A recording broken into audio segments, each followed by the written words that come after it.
పూర్తి వివరాలకు చదవండి రేపటి అక్షర శిల్పం దినపత్రికలో. ఇక్కడ సేఫ్గా ఉంటామా? అక్కడ ఏపీ రాజకీయ నేతల్లో మొదలైన టెన్షన్. వైసీపీలో ఉండడమే మంచిదని అలా, కూటమి సర్కారు వైపు బలమైన నేతలు, నియోజకవర్గాల లీడర్లలో వివిధ ఆలోచనలు, ఎవరి అంచనాలు వ్యూహాలు వారు అలా. నియోజకవర్గాల పునర్విభజనతో వైసీపీ వైపు చూసే నేతల సంఖ్య పెరిగే అవకాశాలున్నాయన్న అంచనాలు వినిపిస్తున్నాయి. ప్రస్తుతం ఉన్న 175 నియోజకవర్గాల నుంచి 263కు ఏపీలో లోక్సభ స్థానాలు 25 నుంచి 38కి పెరగనున్నాయి. అంటే ప్రస్తుతం ఉన్న నేతలకు తోడు అదనంగా మరో 100 మందికి పైగా నేతలకు వచ్చే ఎన్నికల్లో టికెట్లు దక్కనున్నాయి. అదే వైసీపీలో ఉంటే అడ్వాంటేజీ ఉంటుందన్న భావన నేతల్లో కలుగుతుంది. కూటమి కంటే ఫ్యాన్ పార్టీలో ఉంటేనే బెటర్ అని ఎక్కువ మంది సీట్లు ఆశిస్తున్న నేతలు భావిస్తున్నారు. కూటమిలో ఉండి టికెట్ల కోసం ప్రయత్నాలు చేస్తే సీటు వస్తుందో లేదో చివరి వరకు టెన్షన్ తప్పదు. ఎందుకంటే కూటమిలో టీడీపీ, బీజేపీ, జనసేన 3 పార్టీలు ఉండడంతో ఎవరికి ఏ స్థానం కేటాయిస్తారనేది ఎవరికి అంతు చిక్కదు. చివరి నిమిషంలో కూటమిలో ఏ పార్టీ అయినా పట్టుబడితే తాము ఆశించిన సీటు చేజారిపోయే అవకాశం ఉంది. మొన్నటి ఎన్నికల్లోనూ అనేక మంది సీనియర్ నేతలకు, ఆశావాహులకు టికెట్లు దక్కకపోవడానికి కూటమిలో పొత్తుల వల్లేనని చాలామంది రాజకీయ నేతలు అభిప్రాయపడుతున్నారు. నియోజకవర్గంలో కష్టపడ్డ తమకు గుర్తింపు రావాలంటే వైసీపీ అయితే బెటర్ అని భావించే అవకాశం ఉంది. అదే వైసీపీలో చేరితే తాము గట్టిగా ప్రయత్నిస్తే టికెట్ దక్కడం సులభం అవుతుందని ఎక్కువ మంది నేతలు నమ్ముతున్నారు. 223 శాసనసభ, 38 పార్లమెంటు నియోజకవర్గాల్లో పాత నేతలు కొందరు వెళ్లినా కొత్త వారికి అవకాశాలు వైసీపీలోనే దక్కుతాయని అప్కమింగ్ లీడర్లు భావిస్తున్నారు.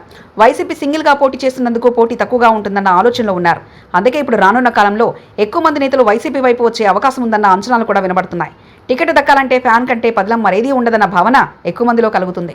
మరోపక్క నియోజకవర్గాల పునర్విభజనతో ఆంధ్రప్రదేశ్లో కూటమి పార్టీలకి లాభం చేకూరుతుందన్న అంచనాలు వినబడుతున్నాయి. స్వాతంత్రం వచ్చిన తర్వాత ఇప్పటివరకు 5 సార్లు నియోజకవర్గాల పునర్విభజన జరిగింది. కానీ నియోజకవర్గాల పునర్విభజన ఎప్పుడు జరిగినప్పటికీ అప్పుడు అధికారంలో ఉన్న పార్టీకి అనుకూలంగా ఫలితాలు వచ్చాయన్నది వాస్తవం. 2009లో నియోజకవర్గాల పునర్విభజన జరిగింది. ఆ సమయంలో ఉమ్మడి ఆంధ్రప్రదేశ్లోనూ అధికారంలో ఉన్న కాంగ్రెస్ పార్టీ ప్రయోజనం పొందిందన్న విషయాన్ని కొందరు ఈ సందర్భంగా గుర్తు చేస్తున్నారు. 2009లో నియోజకవర్గాల పునర్విభజన జరిగిన సమయంలో అప్పుడు తెలుగుదేశం పార్టీ బలంగా ఉన్న నియోజకవర్గాల్లో చీలిక తెచ్చి నియోజకవర్గాలను విభజించి మరొక దానిలో కలిపినప్పుడు ఆటోమేటిక్గా అపోజిషన్లో ఉన్న పార్టీకి రాజకీయంగా నష్టం జరిగింది.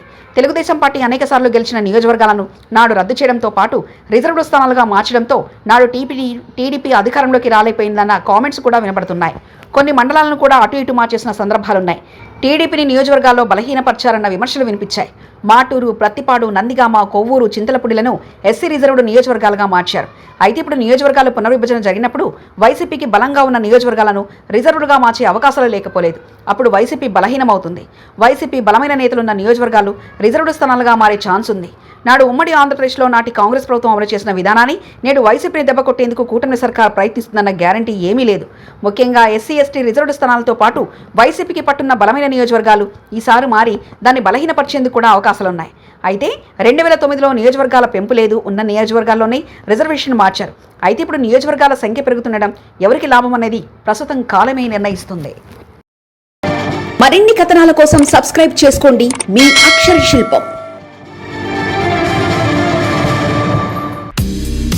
పూర్తి వివరాలకు చదవండి రేపటి అక్షర శిల్పం దినపత్రికలో.